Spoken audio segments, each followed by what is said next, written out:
Hello everybody, it is me Bradley Pretre, and today we are going to be doing a review of Saints Row 3 Remastered on the PC. Saints Row 3 is one of my favorite games that I played on the Xbox 360 back in 2011. The game was developed by Deep Silver Volation, a very well-known AAA studio in Illinois. They made many other titles, including the other Saints Row games, Shocker, and the Red Faction games. To be honest, I remember playing Saints Row 3 and it was one of the most quirky and fun games I've ever played. It had a really crude sense of humor, and the game would generally make you laugh at the really messed up shit it would have you do. That is what made the game fun. It was never super serious, and it held the ground as a very comedic Grand Theft Auto type of series. I do remember that the game supported its own story. It had its own original gameplay and never collided storylines with any beloved Grand Theft Auto games in that series. And I really wish that the game was like this to this date. The remastered version of the game is absolutely stunning. The graphics and characters' faces and cutscenes look absolutely phenomenal. The only issue is that the game fell flat on its face in terms of actually functioning on my computer. I have a very good gaming machine, so I felt that a Ryzen 7 and an RTX graphics card should not have any issues with running the game whatsoever. It is a remastered game, so I kinda thought that it was going to be able to run on pretty much everything. I mean, did they switch engines when remaking the game? Were they understaffed during development? Or did they just overpromise and underdeliver? The game played really well with the controller when it was not skipping frame rates and lagging all the time. And the keyboard controls, they were subpar. I could never get the mouse sensitivity just right, and it kind of felt like it was a strange sense of mouse acceleration whenever I was aiming. I mean, maybe it was just my lag, who knows, but I really wanted to like the game. But the mouse made it really hard to aim, and I just couldn't get into the game with the frame rates stuttering the way they were. I even dropped it down to low settings just to make sure that I could get the best frame rates possible, and it still didn't function properly. It would skip, jump, drop, all sorts of stuff, and even with VSync on, the screen tore. So I don't get it. Another thing to add is the sound. The sound literally cut in and out. So when I was driving down the road and I went to go drift around a corner, it would get stuck with that drifting sound. So it would continuously be tires screeching in your ears, and you would have to get out of the car to get it to stop. But then when you got back into the car, the engine noise would completely stop. So it was virtually just useless. It just didn't work. With the driving physics, I don't necessarily know if I remember the game being this way back in the past, but I might have to replay the older version of the game to see if it's the same. But with the driving mechanics, driving the cars, it was really hard to get the car to turn. I couldn't get the car to drive straight forward, I couldn't get it to freaking turn left, I couldn't get it to turn right. When I went to drift, the car would just come to a complete stop or wouldn't really just do anything. It just started making noises. So I mean, I don't know what happened. I wish I knew what happened and maybe I could help fix it, but it just doesn't make any sense to me.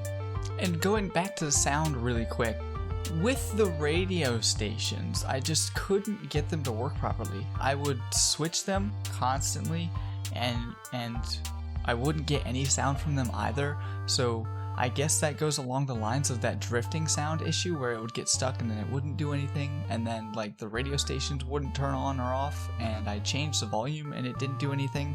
So it felt broken, and it made me really sad that I spent money on this game. And to be honest, that's kind of all I really have to say, other than the fact of the matter that when I do get my hands on a PS5 for the first time, I will be purchasing the game. I will be recording from the PS5 to see if the game has any differences, see if it plays better, maybe, on the PlayStation 5 than my computer. Maybe I have driver issues or something like that that's conflicting with the game. But as of right now, I did get a refund, and I will hopefully be waiting for them to fix the game. But as of right now, they've never updated the game since it's been released, which does not make any sense. I feel like that you would want to continuously fix and make your product better after you sold it to people for and got a profit of millions and millions of dollars instead of just letting it sit and rot. You know, that's just kind of insulting. I have a pros and cons list that I'm going to go through, and it's just a small list of things so that we have an understanding of what's good and what's not so good with the game. So here's the pros list. The controls with the Xbox controller are excellent. The visuals are amazing, and they breathe new life into the game as a whole. The character customization is very good and sometimes really funny. There is a ton to do in the world of the Saints. Co-op campaigns are an option, so that's a huge bonus. You can spend time with your buddies in a game that would normally be single player. And DLC is provided upon purchasing the game. Here is the list of cons.